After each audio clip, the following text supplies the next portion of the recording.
Mwanzo 38 mstari tu mmoja wa 25. Ujumbe wa leo, wakati wanasoma ujumbe wa leo unasema itajulikana. Ambia jirani, itajulikana. Alipotolewa alipeleka watu kwa mkwewe akisema, mimi nimepewa mimba na mtu mwenye vitu hivi. Akasema, tambua basi vitu hivi ni vya nani? Pete hii ni na kamba hii na fimbo hii. Baba wa mbinguni, katika jina la Yesu, nimesimama mtumishi wako nikanene neno hili Baba.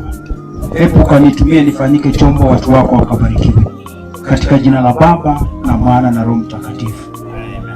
Mwandishi wa kitabu hiki ni Musa, na tunakumbuka wote ya kwamba Musa wakati alisaliwa wakati mgumu, wakati ambapo Farao alikuwa ametangaza ya kwamba watoto wote wa kiume waweze kumalishwa, kuuawa.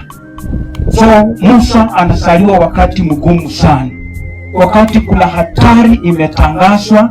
Kila boma ya Waisraeli waliokuwa katika nchi ya Misri, wakipata mama amejifungua mtoto wa kiume wanaua. Bwana Yesu asifiwe. Na vile mnajua wamama wanapenda watoto.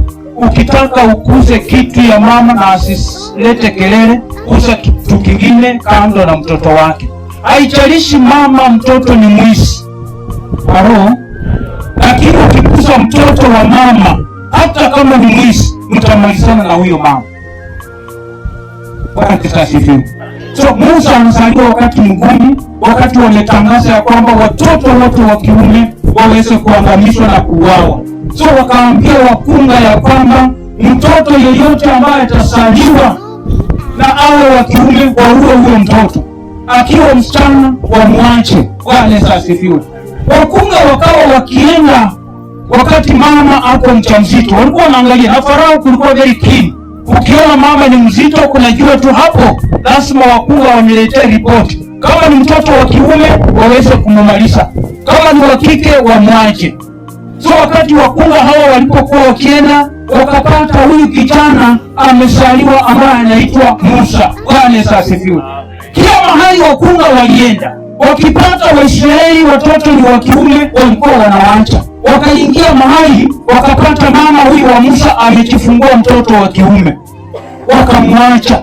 Kuna wakunga kama wako hapa, nyoshako mkono. Wakunga ni wazuri. Aro, kama wewe ni mama mkunga, nyoshako mkono. Mahali uko mama mkunga, Mungu akubariki. Kuna wakunga ambao wameokoka na kuna wakunga ambao hawajaokoka.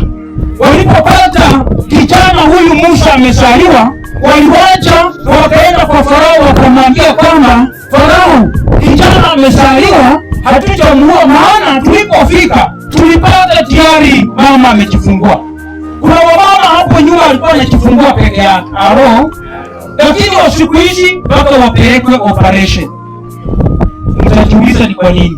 So Farao alikuwa anauliza, nimesikia kuna kijana amesaliwa huko, nyinyi wakunga kazi yenu imekuwa gani? Wakasema, mfalme, tulipofika kuua mchi kupata mtoto tayari alisaliwa, sio alisaliwa jana. Kuna wakunga ambao wameokoka na kuna wakunga ambao hawajaokoka. Haleluya.